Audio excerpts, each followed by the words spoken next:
what is the way philosophically to understand ourselves and the world and God?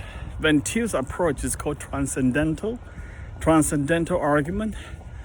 Transcendental comes from the word transcendent. Transcendent means beyond ourselves, beyond this world. Transcend, cutting across the atmosphere from outside. That's God.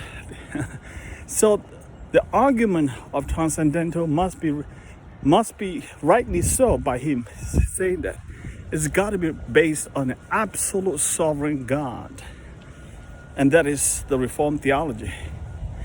Now he's saying that it's not only to argue for the existence of God. You can argue for science, politics, or anything in life, and Christians will have to use the transcendental argument. That means the presupposition. It means the presumption. Presupposition is God is the absolute sovereign God in charge of the world. Without that, we can't argue it. He's saying that Christians should not feel like, oh, now I'm going to talk with the non-believers now. I'm going to put aside anything about God. Let's do a neutral ground and build it up. No, you can't do that. He's saying that you have to build from the worldview of transcendental presupposition or transcendental argument. Why is that so? Because he made a major statement.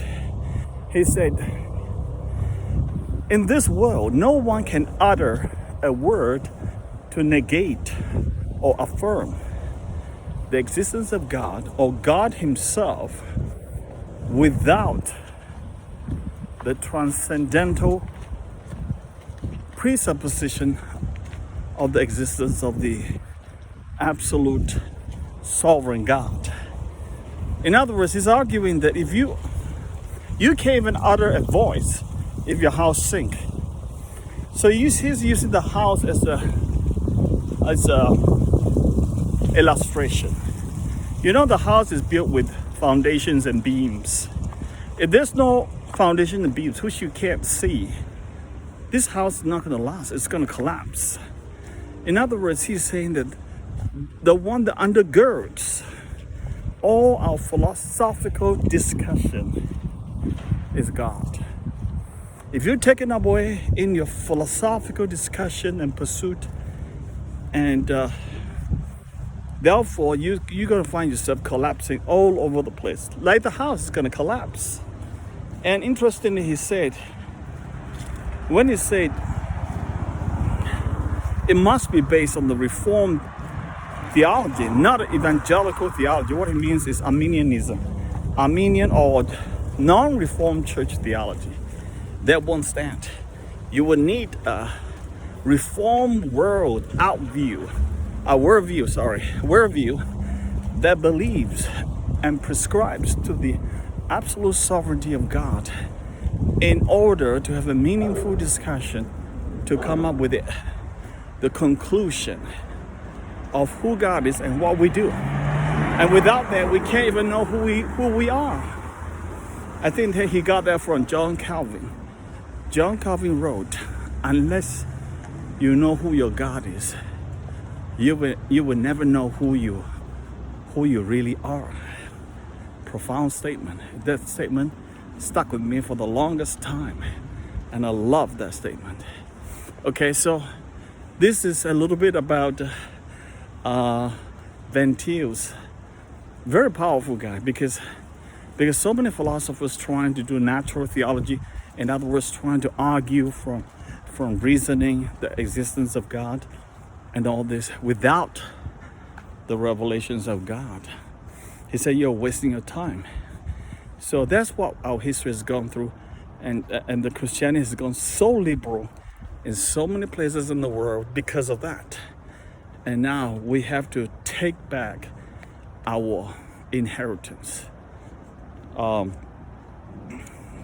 There's not a square inch in this world.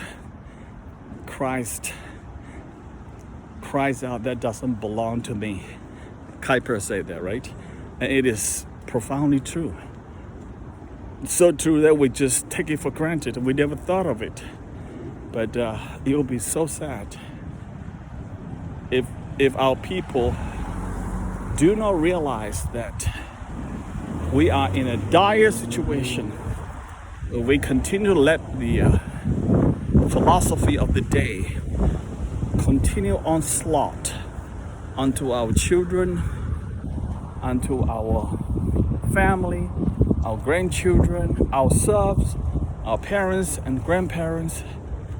It's just going to be very, very dark. And how it comes about?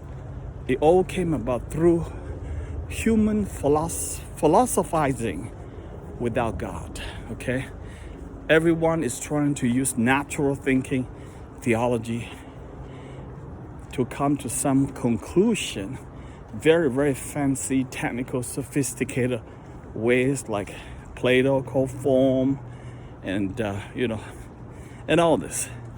I don't even like those terminology. It is just puffed up humanism, humanity thinking voice.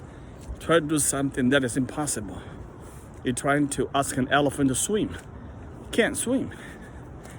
When we come back to the absolute sovereignty of God, all this will make sense. Amen.